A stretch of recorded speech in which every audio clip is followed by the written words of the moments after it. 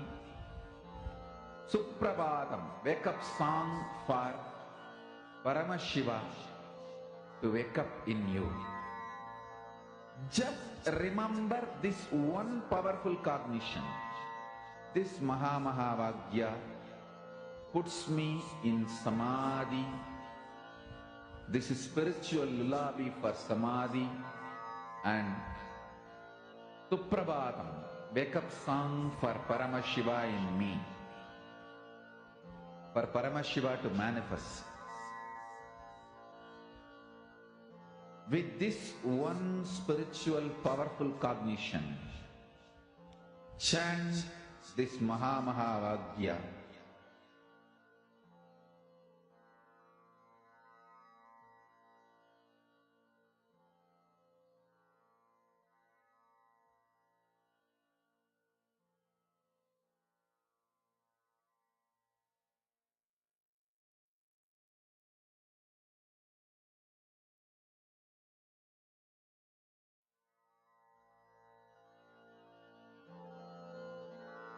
Mahamantra, spiritual lullaby for samadhi. And Suprabhatam, wake up call, wake up song for Paramashiva. For Paramashiva to manifest. With this one spiritual powerful cognition, chant this Mahamantra. Om Nityananda Paramashivoham. Om Nityananda Paramashivoham. Om Nityananda Paramashivoham. Om Nityananda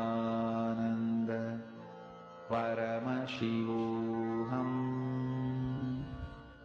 Om Nityananda Paramashivoham. Om Nityananda Paramashivoham. Om Nityananda Paramashivoham. Om Nityananda Paramashivoham. Om Nityananda Paramashivoham. Om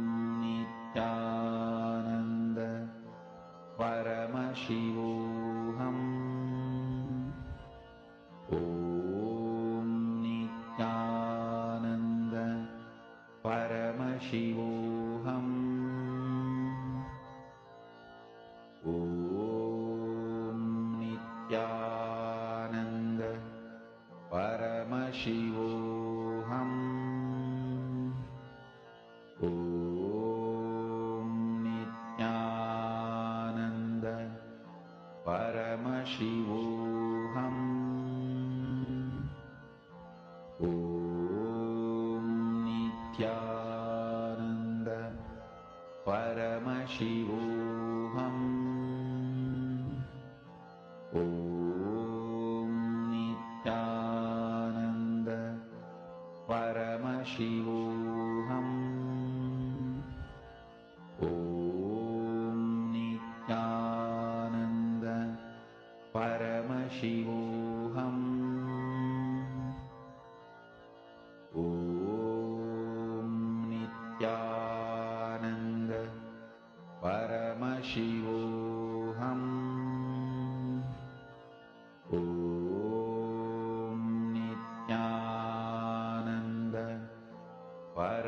Paramashivoham.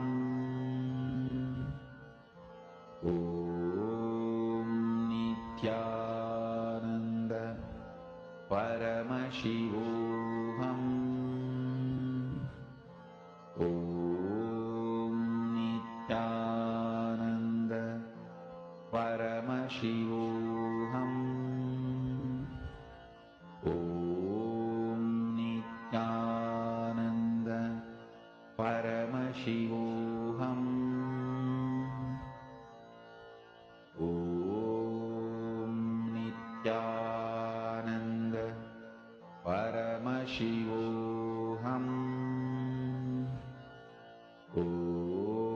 Om Nityananda Paramashivoham. Om Nityananda Paramashivoham. Om Nityananda Paramashivoham. Om Nityananda Paramashivoham. Om Nityananda Paramashivoham.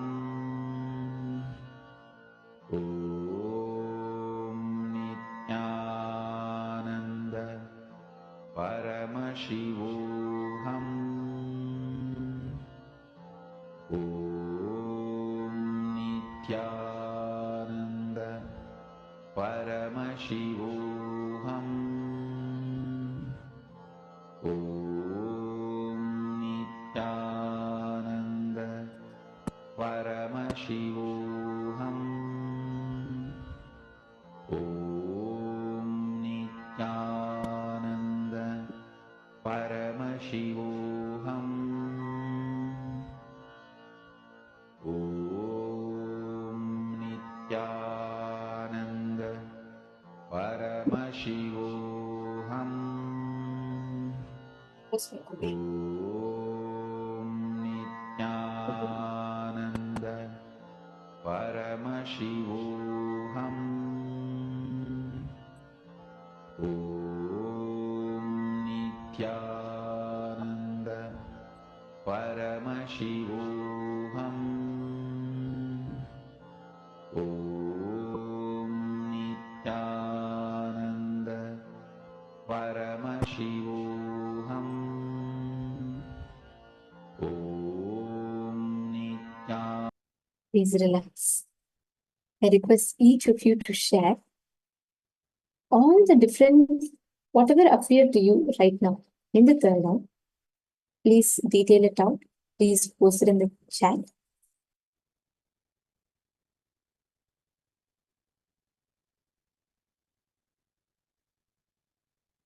I request all the participants to please do this.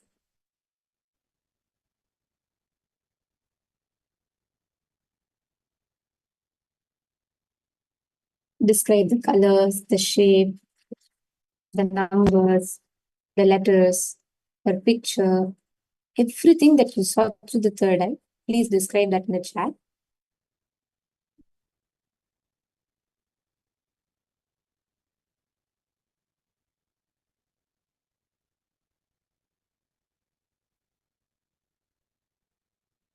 Okay, Mas Chen Sally, Ma Mary Claire.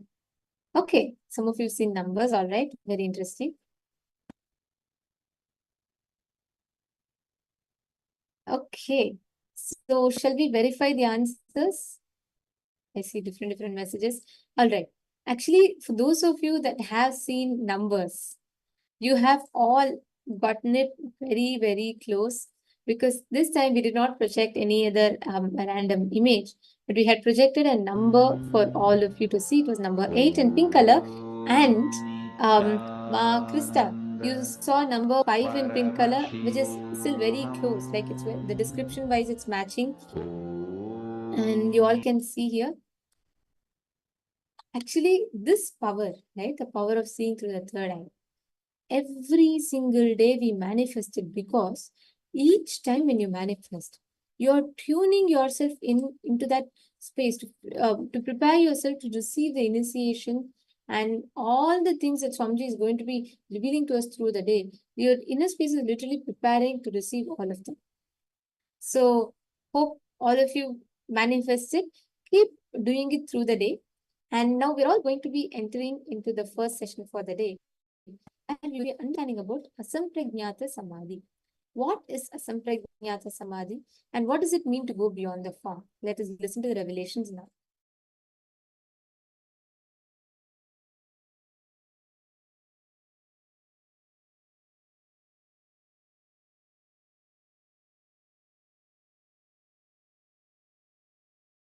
First time when you unclutch, that experience only Patanjali calls it as Asamprajnata Samadhi. The first unclutching experience. Beautifully in Ramakrishna's life it happened. Let me describe how Ramakrishna moved from Samprajnata Samadhi to Asamprajnata Samadhi. Ramakrishna was deeply connected to Kali, the form of the Kali. Ramakrishna had all kinds of experience with the Kali's Murthy, with the deity of the Kali. And it was just, even when you read, I don't know how it would have been to see. It was a romance. It was a pure romance. He was living with the deity, with the Devi. Very powerful connection. He used to keep the small thread near her nose just to check whether she is really breathing. And he says she always used to breathe.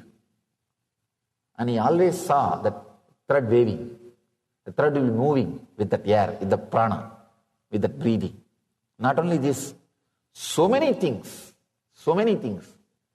So now it is time, he has to move to the Asamprajnata Samadhi. And one great monk, Totaburi, he came to the Kali temple. He is an enlightened sannyasi, great Vedanti. Naga means no clothes, no sleep. Their lifestyle will not be like a regular normal human beings. Naga Sampradaya sannyasi, very powerful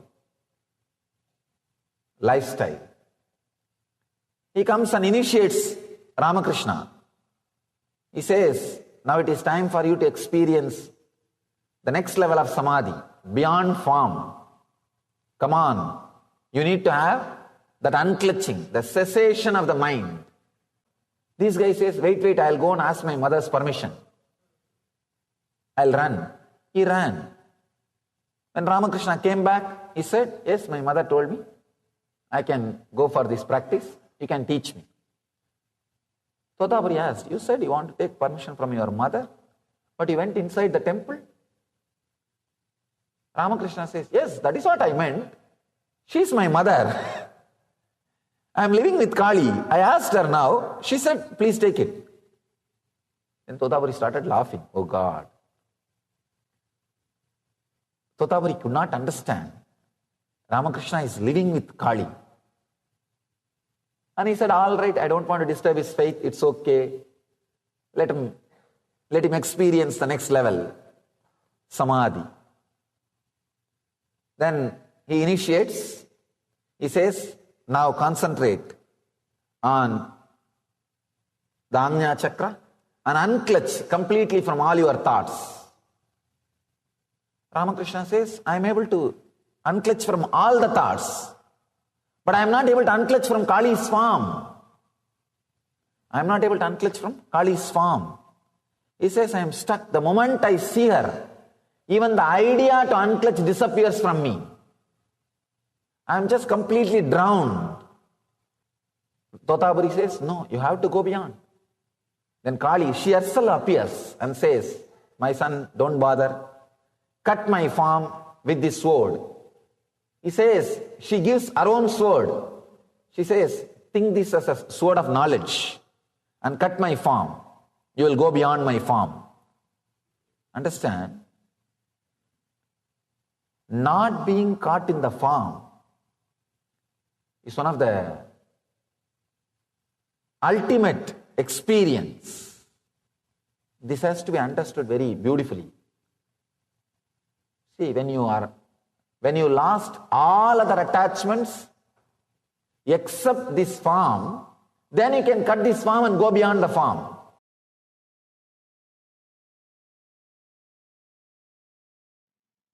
Constantly you think about your life, whether positive or negative. Whether you think your life is a chain of beautiful incidents, or you think your life is a beautiful chain of so many sufferings. Usually you think only it's a chain of sufferings. Whether you think your life is a chain of sufferings, or you think your life is a chain of beautiful incidents, both are ignorance. Both are just expressing your ignorance.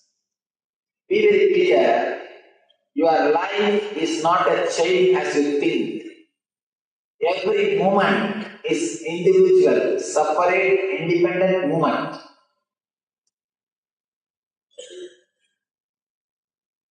You are just unclutched being. Because usually you are clutched, you think it's a single shaft. Because you never unclutched, you think you are a shaft. Be very clear, any moment you can just unclutch yourself. Any moment you can liberate yourself. Different shape, different size, different colors, different quality, different experiences. Some are related to joy, some are related to suffering, some are related to depression, some are related to excitement, different kinds of thoughts. Please understand, continuously, different shape, different way, thoughts are flowing. One important thing you need to understand, all the thoughts which are flowing are completely illogical, irresponsible and independent. This is some of the truths will be very strong words. Some of these words will be very strong. These thoughts are not responsible to each other. They don't have a logical connection. They are completely independent. Independent and illogical. They are not connected. For example, if I have to give one example. You see a dog in the street. Immediately you remember some dogs which you had as a pet or which you used to be pregnant in the young age. Then the memory of your young age. Then the teacher under whom you studied in your young age. Even when I say now, I give a simple logic base. But if you see your thoughts, it will not even have this much of logic. The dog which you saw in the street and the teacher under whom you studied in the young age have no logical connection. Suddenly, from which logic your thoughts move to which logic, you have no idea. You want to experiment, just now you can try. You take a paper and pen and write whatever goes on inside without editing for 2 minutes. Just 2 minutes. Without editing, like a bracket software. The modern days are software the medical professionals use for transcription. Whatever they talk will be transcribed. Just like that, if the software is connected to your mind, how it will completely transcribe. Same way, whatever goes on inside, try to transcribe, you will understand. The thoughts which is flowing inside you are completely illogical, independent and irresponsible. Then what connects? What connects and gives you the kind of a feeling that it is continuous and logical? For example, if you believe your life is suffering, you will connect all the suffering and depressing thoughts and create the idea of pain shaft. Your whole life is a pain. I've seen when you ask people, how is your life? First thing they will tell, oh, nobody has suffered like me. You are my enemy, should not suffer like me. Means they catch all the incidents which created pain in their life and create a pain shaft. They believe their whole life is nothing but a pain shaft.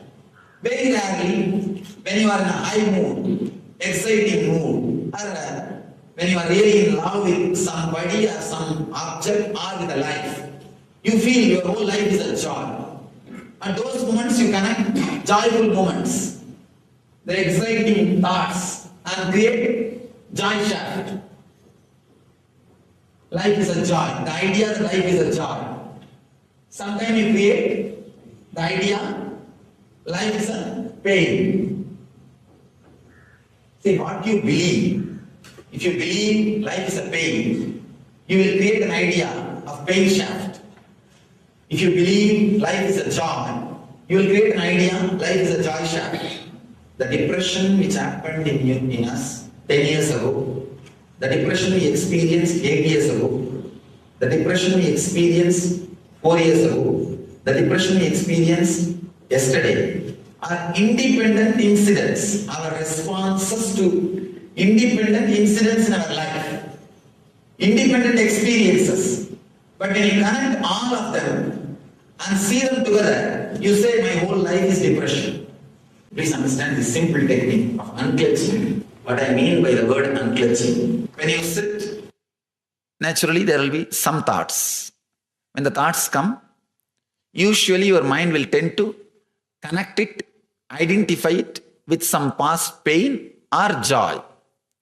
Or it will classify it as something related to worry, or there is nothing, simple thought flowing.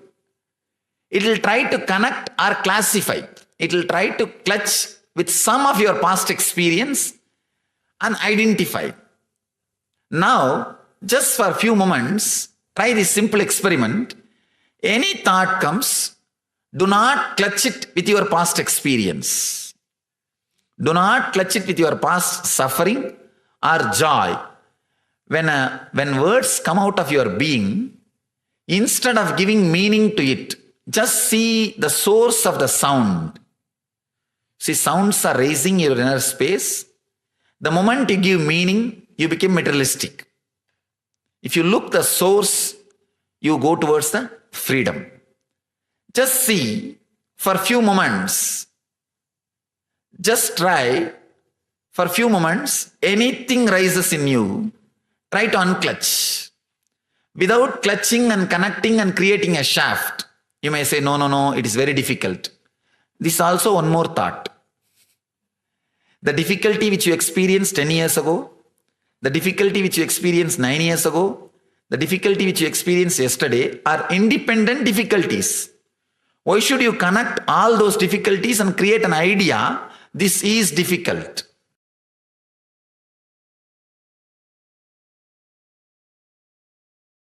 Stargate for Kailasa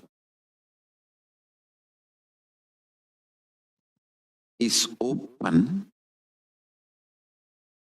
A simple unclutching can transport you, teleport you to the Kailasa and give you the experience of Kailasa.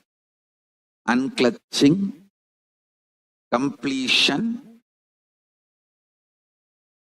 oneness, ajapa japa of Mahavagya, deep feeling connection, all these are Stargate for Kailasa. Listen. When you unclutch, the portal inside you called Anandagandha opens and you are transported to Kailasa. The life starts After asampranyata samadhi, as Patanjali says, when the mental function of clutching with the thoughts ceases, and only the samskaras that do not cause any disturbance in the inner space remain. It's like a, please understand,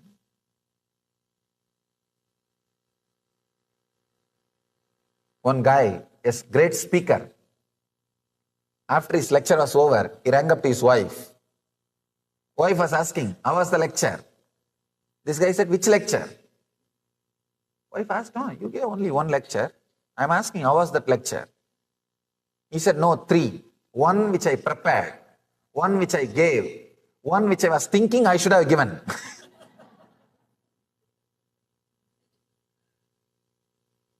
Means hangover. When there is a hangover, whole life is a hell. When I walk out and go out, I know very clearly I am me. There is nothing.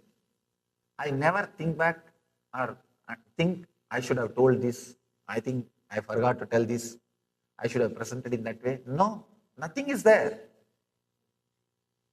There is no hangover. There is no hangover.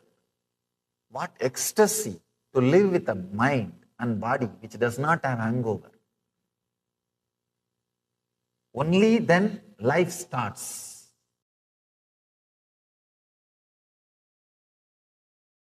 You all have reached enough level of completion to mirror exact the neuron activity happening in my brain. So understand, please listen, all of you have reached enough level of completion to mirror whatever is happening in my brain, the neuron activity. Now, when I am narrating this experience, I wanted to tell you with integrity, authenticity, responsibility, enriching and causing. I'll tell you the exact truth.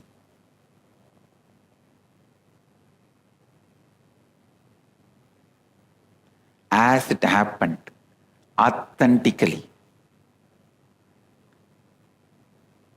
When I am going to narrate, that same experience, I will be letting it happen in my brain. I will be letting that same experience, that same neuron activity happen in my brain. So just sit and listen from the space of feeling connection. You will see the same neuron activity just mirroring in your brain.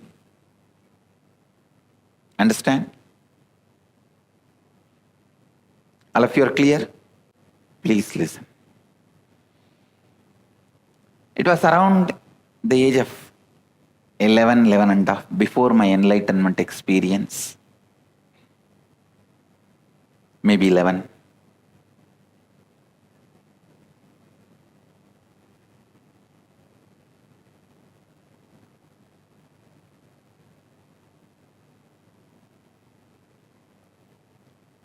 One day, as usual, I was going around the temple.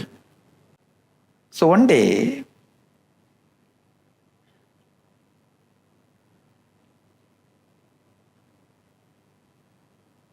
when I was going around the temple, behind the main shrine, there is a small 4-pillared hall structure. And below that structure, there is a small kind of a cave structure. That's also a small 2-pillared structure. It can be said as cave, looks like cave. Suddenly I saw one young sadhu walking out of that cave place. This is the small cave out of which that young sadhu walking out. See this 4-pillared structure. and the small two-pillared structure. From that small two-pillared structure, one young sadhu walked out.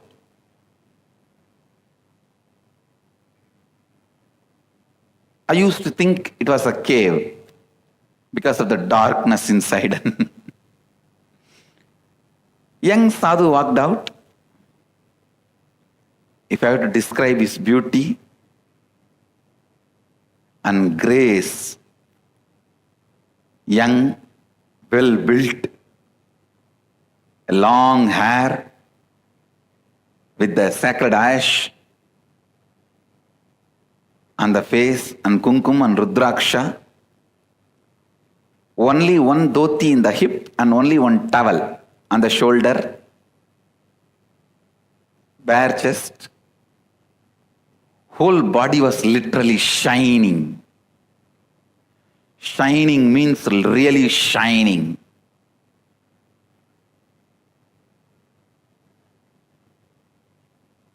Glowing in the golden color.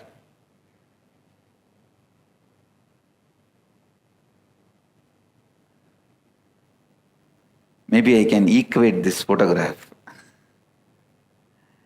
I can't say exactly like this photograph because in this photograph they painted him more bluish.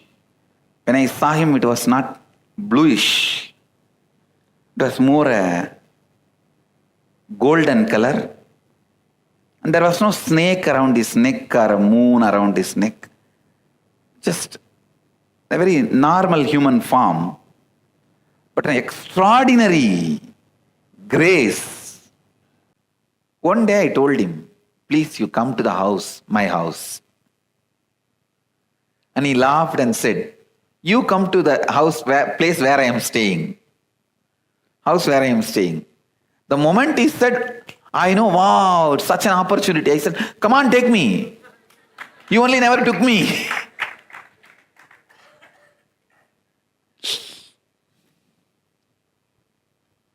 I told him, come on, take me, take me. You never took me the house where you are staying. Take me to your room. I thought inside that cave only he is staying. He said, come on, let's go.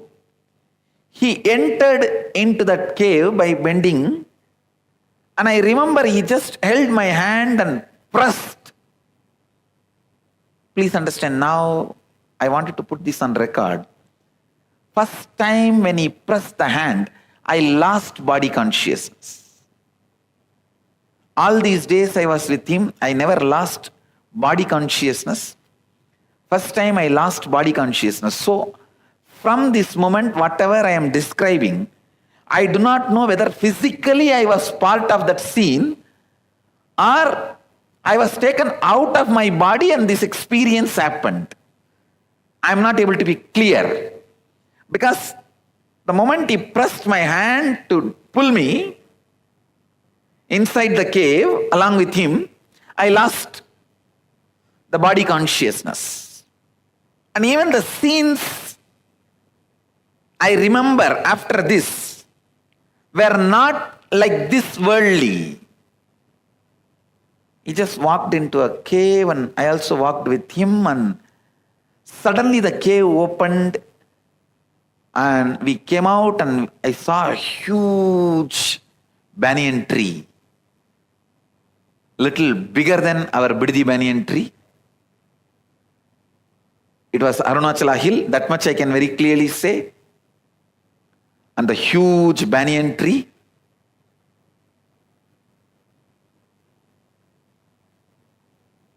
And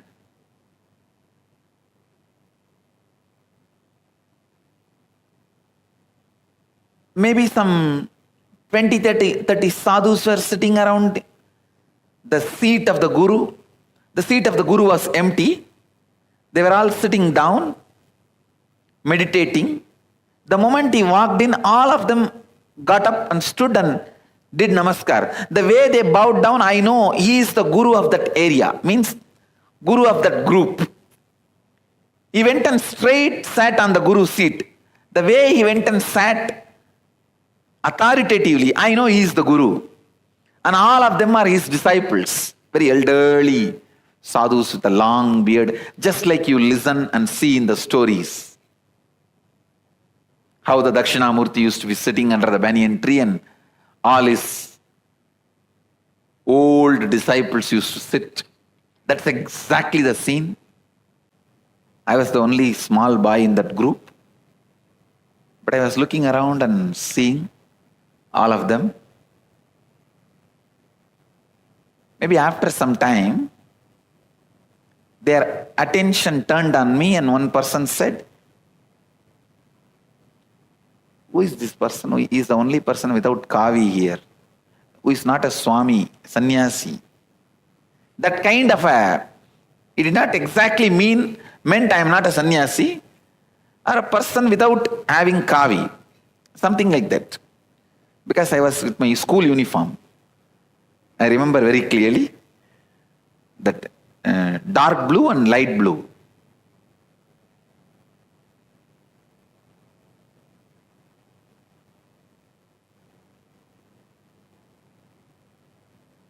Must be. Because 11 means by the time I've already started going to the high school, 6th grade. So dark blue and light blue.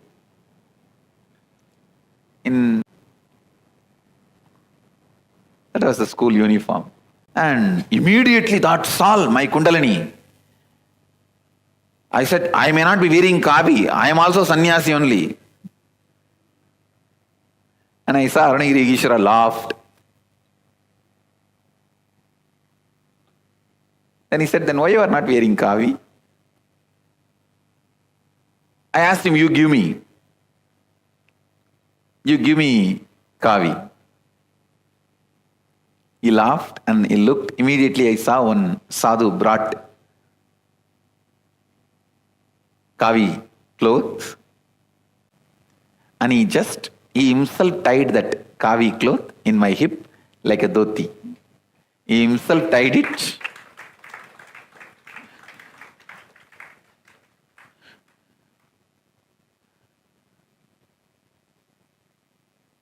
I still remember, just tied the cloth and hugged me. Gave energization, put his hand on my head.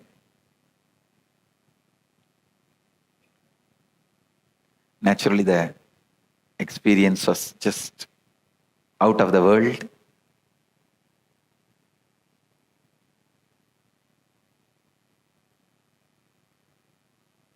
I came and sat in the group. Now I felt one with that group and group also felt one with me. They did not feel now I am an outsider. One good thing, still I have that cloth given by him. Still the cloth is there. Because the cloth is there, I feel the experience is either happened in the physical plane or a metaphysical plane which gets converted to physical plane. Now my ecstasy is too much. The ecstasy is too much. That new kavi, oh God.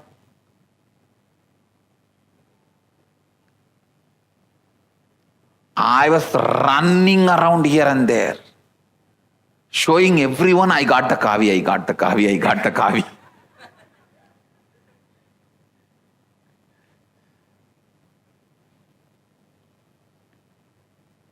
He left me in the temple saying that you can go now, and he went away inside his cave. First person I ran was my guru, Mata Vibhudananda Devi, Vibhudananda Puri. Her name was Kuppammal, local name. I ran to her and showed, see, I have kavi, I got kavi. But I did not get the joyful response from her. She became too serious. I did not actually expect serious response from her. I thought she will be very happy.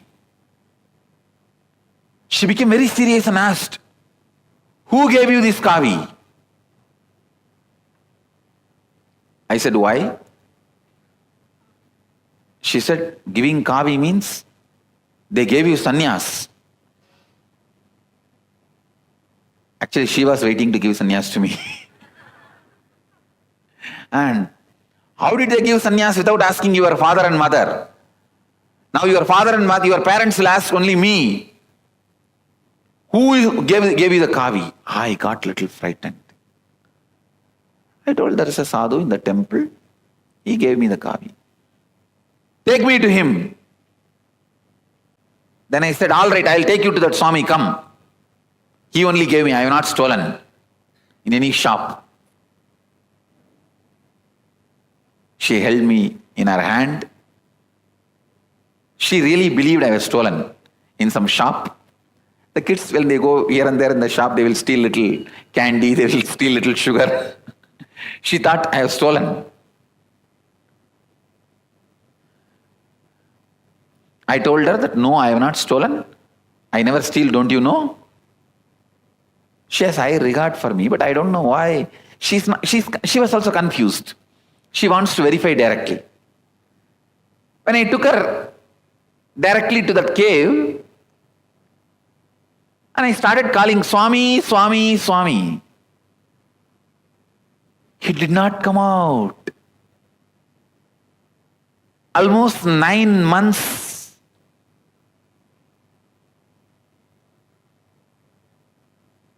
I know him. He is around me. Never he missed coming out. He did not come out. That's all. I was shocked. One side I have to prove to her I have not stolen. Other side she is now making a big ruckus that I have been given sannyas without the parents' permission.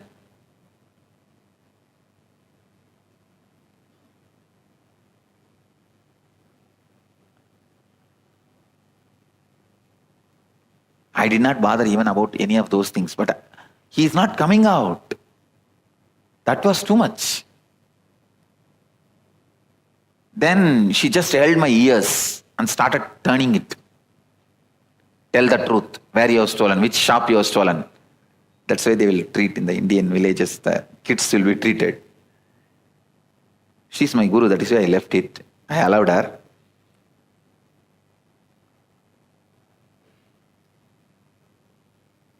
I said, no, from this cave only that Swami came out. She dragged me and took near that cave and showed me, whom are you trying to cheat? Is this the cave? She pushed that stone and showed me. Only then I realized it was not a cave, it was a sealed, solid stone. Please understand.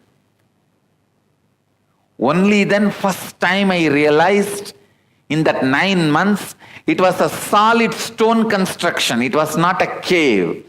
That is why I doubt whether Arunagiri Yogeshwara taking me inside was a physical or metaphysical. Because I realized it is a stone construction, not a cave. Shock for me. She said,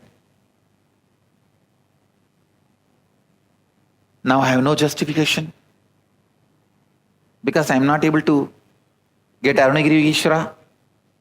I said it's a cave, it is not cave now anymore.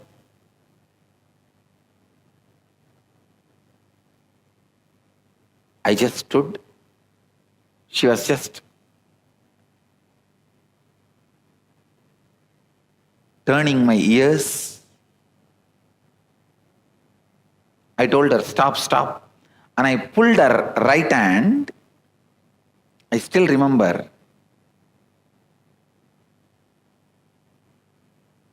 I told her,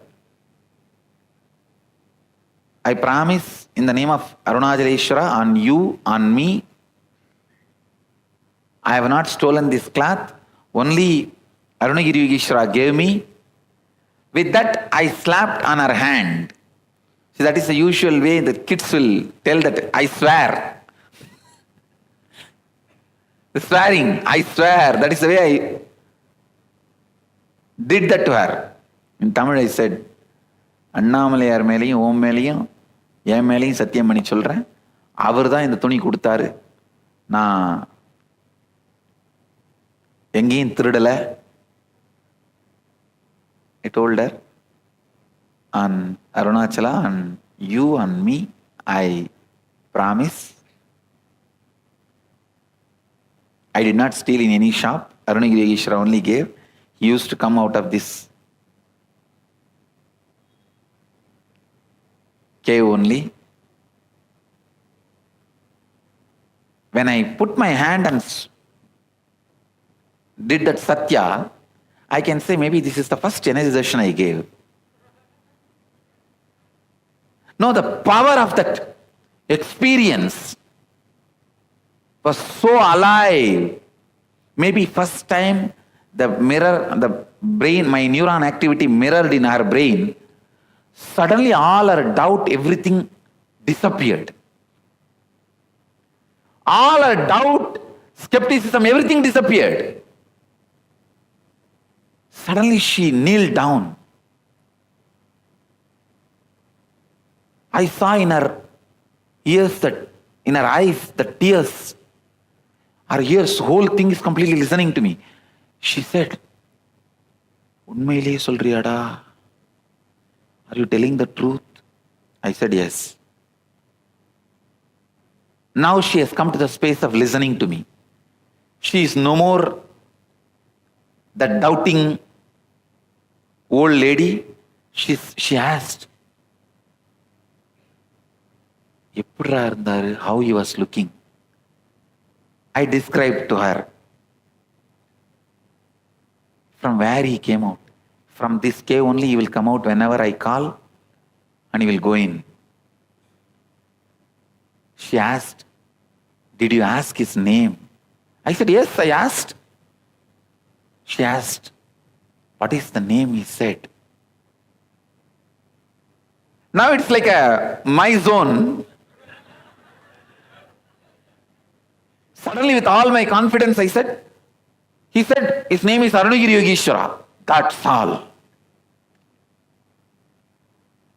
She fell at my feet. She literally fell at my feet. I was shaken because she is my guru. She fell at my feet and she was weeping profusely with tears. She said, then she got up and again she was kneeling down, said, "Really da? Unmailevada?" I remember I put my hand on her head also and said, "Satyama Pati. Un thala mela satyama solren."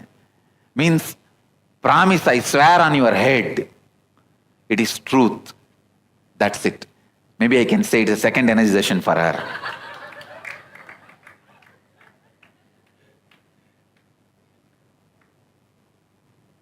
She said, "Hey, we are all meditating for years and doing tapas just to see him once.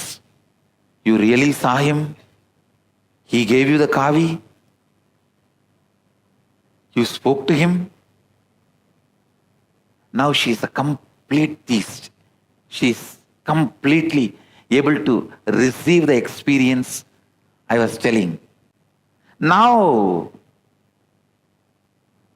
I have a big issue. He is not coming. I felt I breached the word he told me. He told me never to tell anybody. I feel because I told Kuppammal, he is not coming. He is angry. So I shouted, screamed, "Swami, please come. Don't leave me like this. I will not do this mistake again. I will not tell anybody. Please don't be like this." But I could not see him coming out.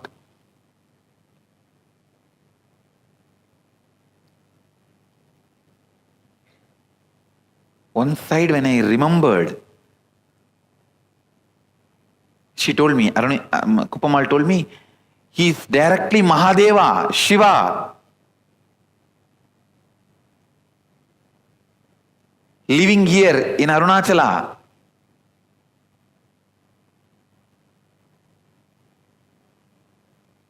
Ramana Maharshi talks about him. Great Siddhas have seen him. One side that was making my body just explode in joy, bliss. He himself came and gave Kavi to me. Other side, now he is not coming. So that was just squeezing my heart.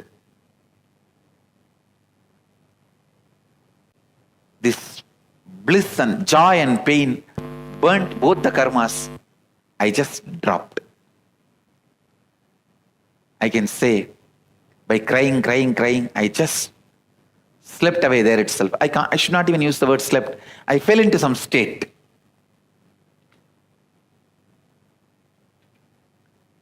I got lost.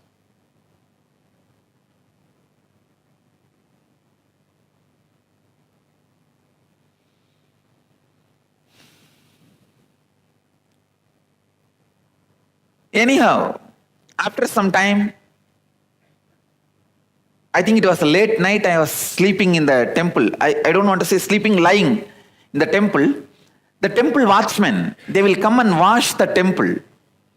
He said, go and have darshan in the Garbha Mandir. They are going to close the Garbha Mandir. They are going to put the deity into the bed. Then come back and hold me the pipe. Hold the pipe for me to clean the floor. I said, okay, and I rushed. I was in that same space and state.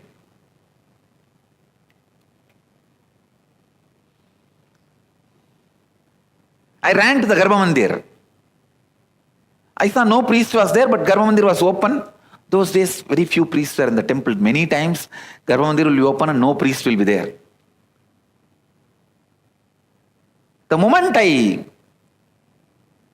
entered the Ardhamandapa, the hall of the Garbha Mandir, to have darshan of the deity, the moment I looked up, I saw Arunagiri Ishvara sitting on the Shivalinga. He was just sitting on the Shivalinga.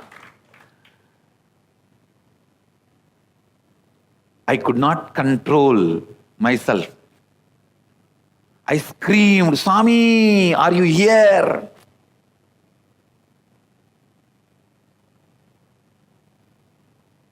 Why you did not come when I called? I was talking all this and I was rushing near to touch him. Even though we were not supposed to enter the Garbha Mandir, I don't think I entered the Garbha Mandir, but I rushed towards him. I don't remember whether I entered or not entered. I was not in that mood at all to follow the rule that I should not enter the Garbha Mandir and all that. I just want to touch him. I ran, stretched my hand to touch him.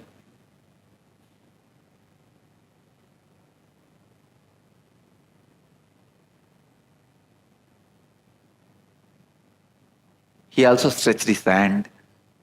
The moment my hand touched his hand, exactly that moment, I saw clearly, he is me, I am him. It was just pure oneness.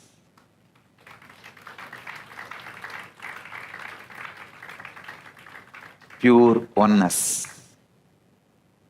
That unclutching has happened exactly at that moment.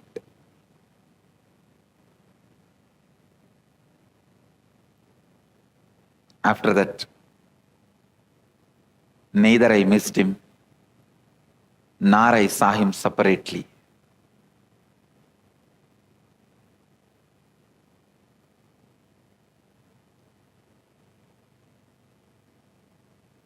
That is the exact moment experientially the unclutching.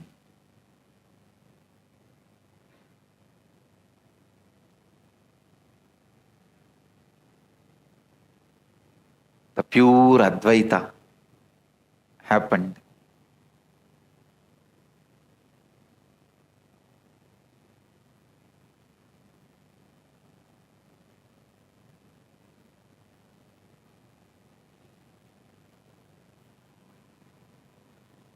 Whatever words you may use, Advaita, Aham Brahmasmi,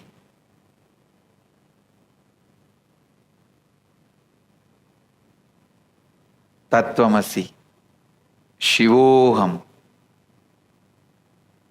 the experience of that pure oneness happened as it is to stay once for all. I bless you all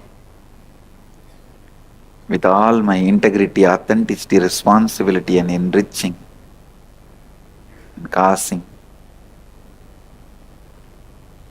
Let you all experience the ultimate, pure Advaita, the oneness. Shivoham, Shivoham.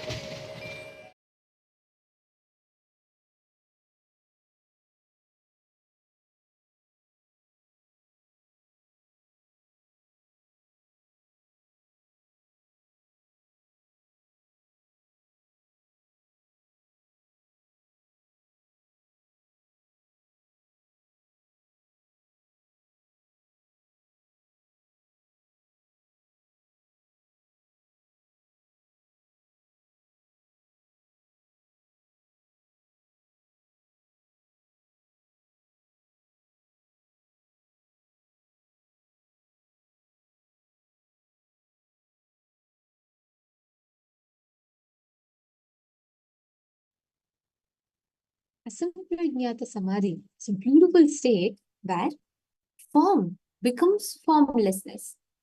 The space where you move from form to beyond the form.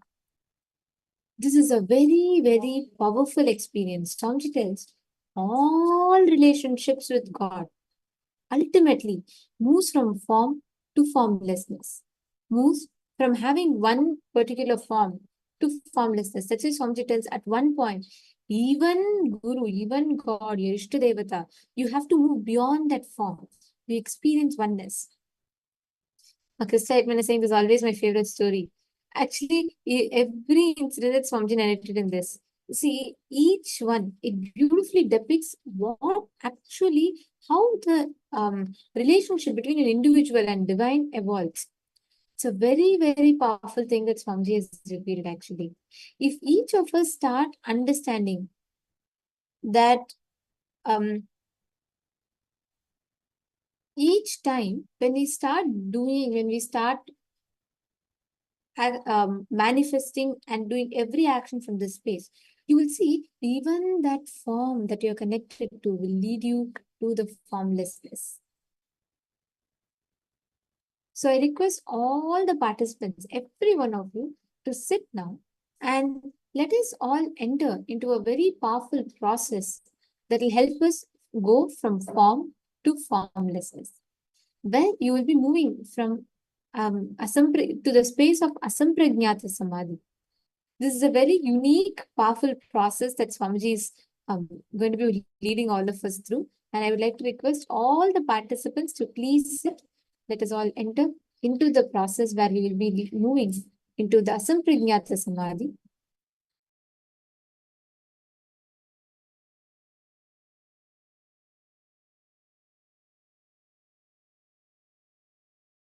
I'll describe the technique and you can do only one part, the unclutching part.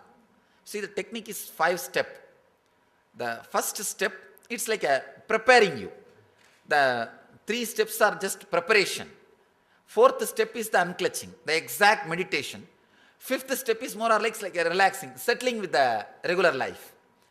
First step is sitting in Vajrasana and chaotic breathing, the intense deep breathing. As deep as possible. Let me show.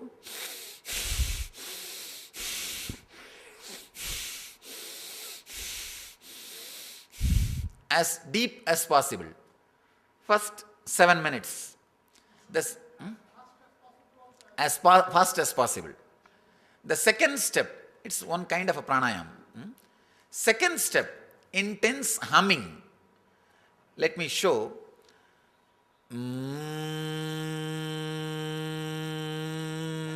Just all these things are preparation. Preparation so that you will be able to unclutch intensely, deeply. The third step, putting your awareness on every energy center for 1 minute. The music itself will guide you. It's a kind of a guided meditation. The guided meditation. The fourth step is what I call unclutching. Just sit.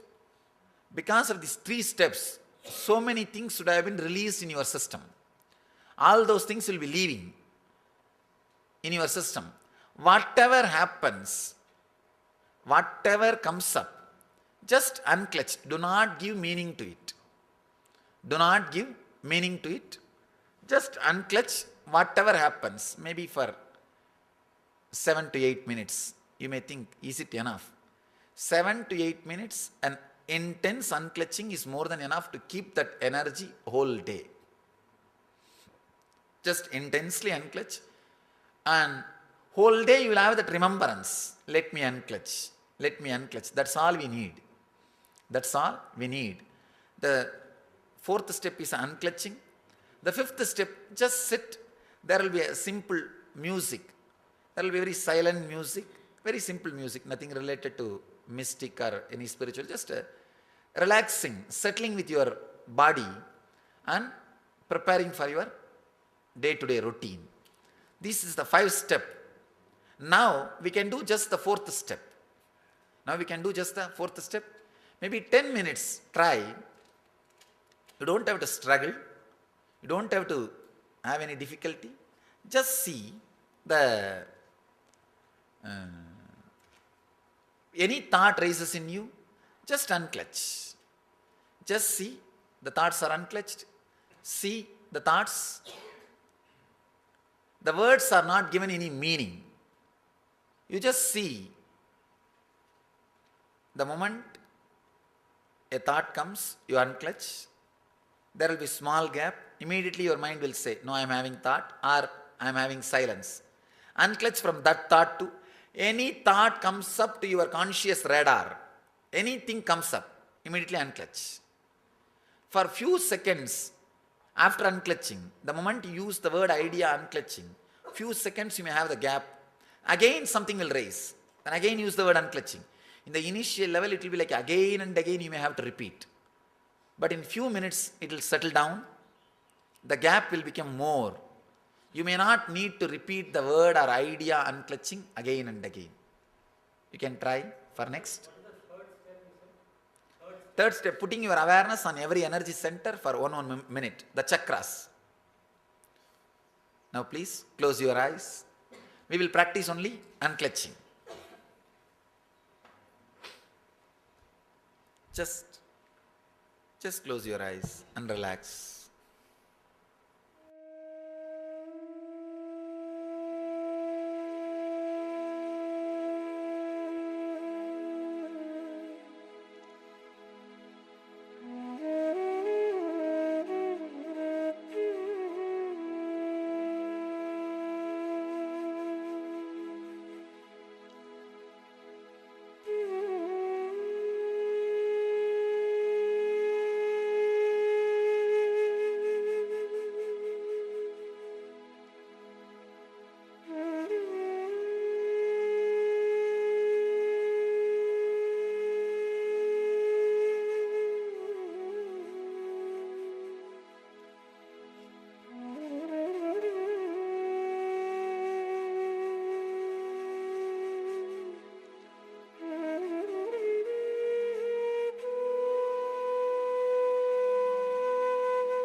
any thought raises in you, just unclutch. Just see the thoughts are unclutched. See the thoughts. The words are not given any meaning. You just see. The moment a thought comes, you unclutch. There will be small gap. Immediately your mind will say, no, I am having thought, or I am having silence. Unclutch from that thought to any thought comes up to your conscious radar. Anything comes up, immediately unclutch. For few seconds after unclutching, the moment you use the word idea unclutching, few seconds you may have the gap. Again something will raise, and again use the word unclutching. In the initial level, it will be like again and again you may have to repeat. But in few minutes, it will settle down. The gap will become more. You may not need to repeat the word or idea unclutching again and again.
First step is sitting in Vajrasana and chaotic breathing, the intense deep breathing, as deep as possible.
Second step, it's one kind of a pranayama. Second step, intense humming.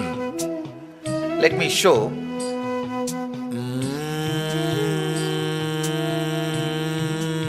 Just all these things are preparation. Preparation so that you will be able to unclutch intensely, deeply.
any thought raises in you, just unclutch.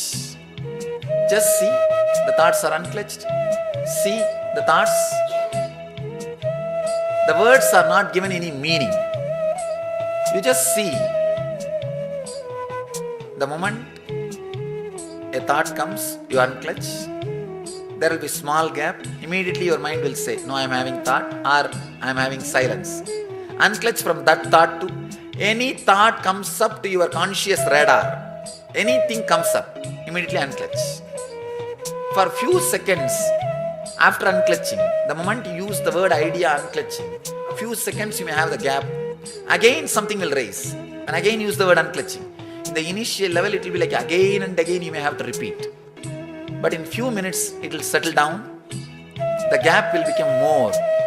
You may not need to repeat the word or idea unclutching again and again.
Any thought raises in you, just unclutch.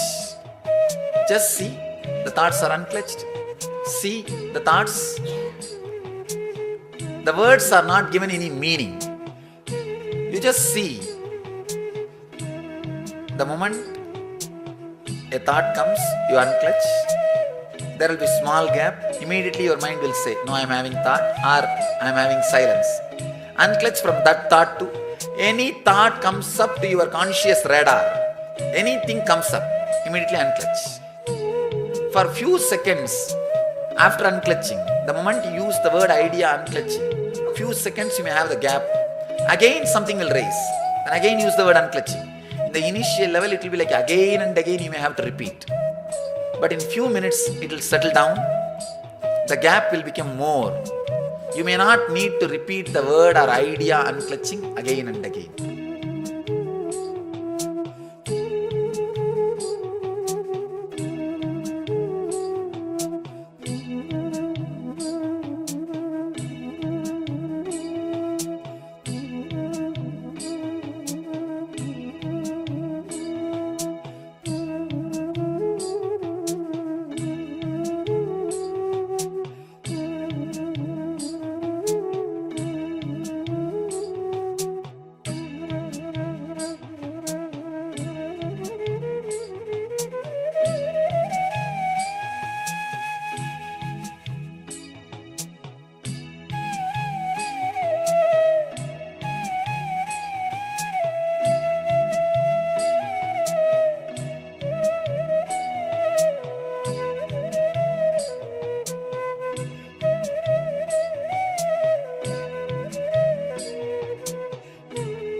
Please relax. I request all of you to please relax.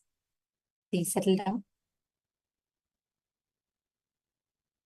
Now, I request each of you to share how many of you had this experience where you immediately saw the impact, you were able to connect from form to the formlessness. See, what does it mean when we say connecting to the formlessness? What does it mean? You tuning in, literally, you accessing that formless form, connecting to that formlessness, that absolute formlessness when you're unclutched. See, when you're unclutched, right? You don't associate, you don't clutch on, hold on to any particular form, any particular notions, any particular idea, nothing. You are just absolutely in that unclutched state. In that space is where you will manifest so many extraordinary things. That is the experience that all of us are having today. Are all of you understanding? How many of you are able to connect to that? You were able to, the moment you were unclutching, you saw actually that whole inner space became so quiet and different. Krista is saying the breathing calmed me, but I still couldn't quiet my mind. Actually, please understand, Krista, whenever there is inner chatter, inner disturbance, focus first, sincerely start focusing on the source of your first person. Start aligning yourself, becoming the source of your first person. See, the problem is you're already having an expectation of what a quiet mind should be like. That is not how it works. You need to sit, take time and sincerely align, work on aligning, bringing that unclutched space. It is, see, Swamiji written beautifully, mind is like a soap in the bathtub. The more you try to catch it, it'll keep slipping away from you. Like a soap in the bathtub, right? So you don't need to try to catch your mind. That's where there's a problem. You're trying to control it. The more you control, the more it keeps slipping out of your hands. The more you try to catch it, the more it keeps generating thoughts.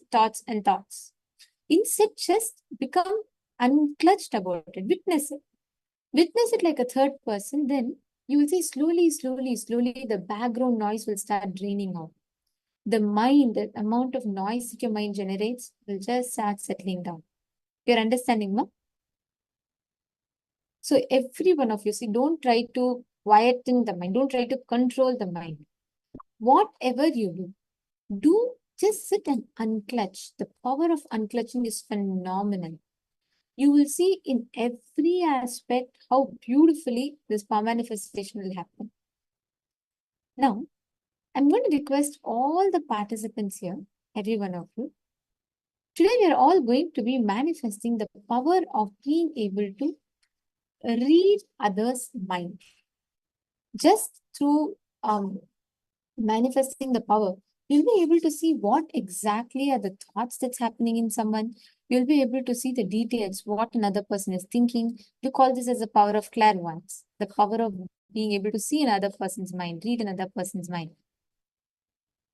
In every aspect, when you start manifesting the space, when you start actually becoming so complete and start becoming unclutched, you will see anyone is thinking anything in front of you. You'll be able to start feeling, you'll be able to have a lot deeper listening. And you will, so every conversation you have will precisely get you the result of what you're looking for. In every aspect. So just sit. Now we're all going to be learning how to manifest, how to connect to the space. In Shiva Sutras, right? In the Shiva Samhita, 5th chapter, there's a verse where this exact power, the exact process behind this power is described. So this is from the Shiva Samhita, 5th chapter, 86th verse. Jnanacha pratimam tasya trikala vishayam bhavet durashrute duradrishtir svechaya khagatam rajet. Here, Paramashiva says, when you're established in that space of undisturbed space of oneness, you get the knowledge of the past, present, future, and you get the ability to see through anything. And this will make you, enable you, any aspect, any detail, any nuances that you want to know. You will be able to, using your will, you will be able to access it. You'll be able to know what exactly is happening. Are all of you understanding?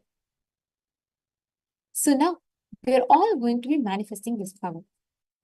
First and foremost thing is, for any power, not just mind reading, for manifesting any power, it is important that you get the consent of the person. Whoever is the person that you're manifesting this power with, you need to make sure you get the consent from that person. Once you get the consent, please make sure you ask them to think of an image, right? Like your partner can think of any image. Actually, all of you can partner up amongst yourself in the Zoom as well. Their partner can think of any image, and you're going to connect to Swamiji, scan and identify what is exact image that they're thinking of. Okay, shall we all start? It can be anything. They can think of a rabbit, lion, tiger, anything it could be. So what you need to do is first, you need to ask them to think of an image. So let's say they're thinking of rose. So they'll write down the word rose. They'll keep it with themselves and they're going to visualize rose. You're going to connect to Swamiji. See, Swamiji is like that central, let's say central server, right?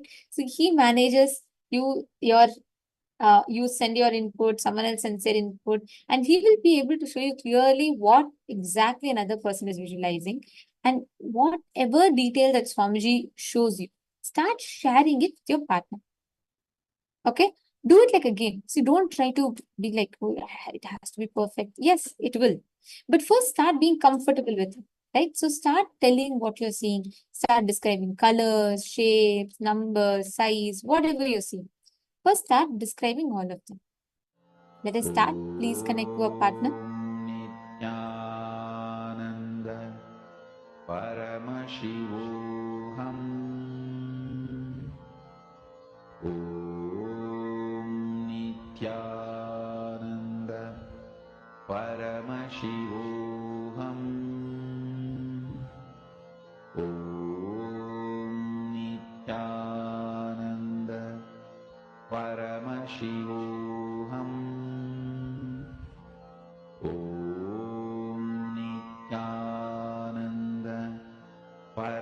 Paramashivoham. Om Nityananda Paramashivoham.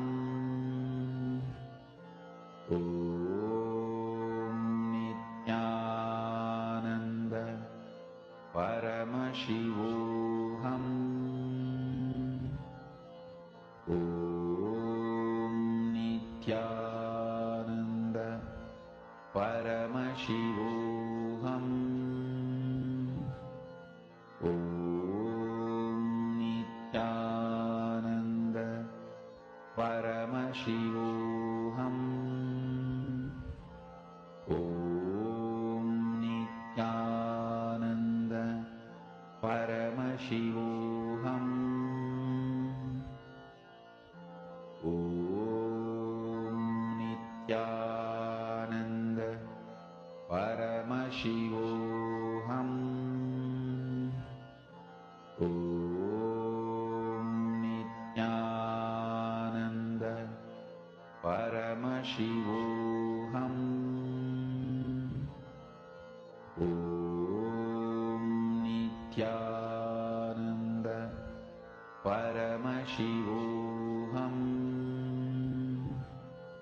Om Nityananda Paramashivoham.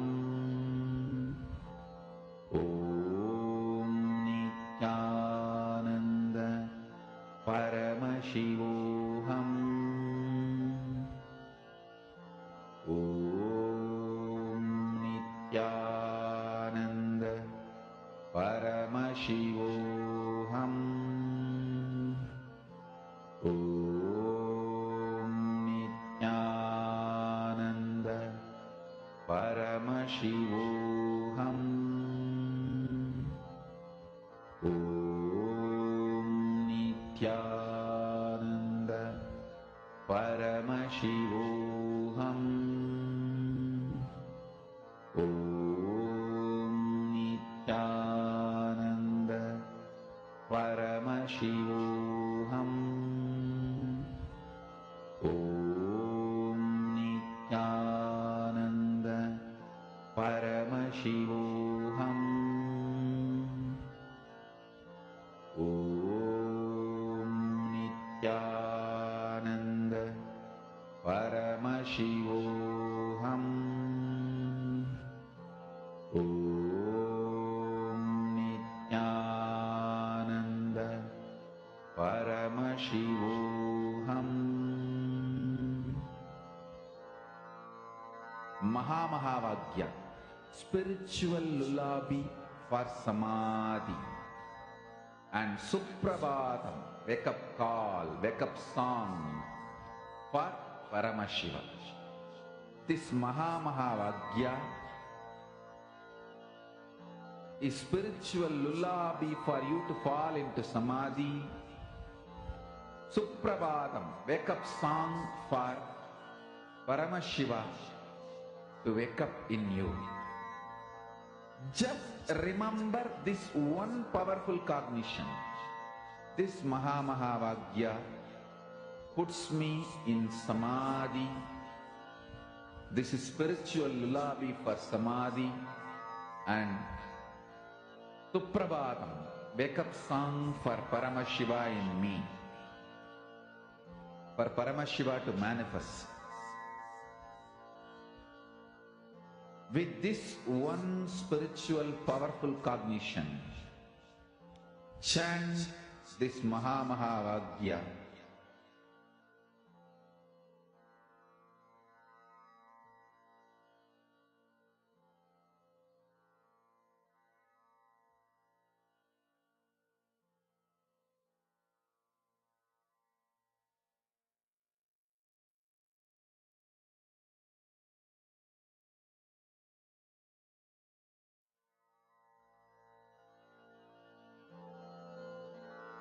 Mahamahavaagya, spiritual lullaby for Samadhi. And Suprabhatam, wake up call, wake up song for Paramashiva. For Paramashiva to manifest.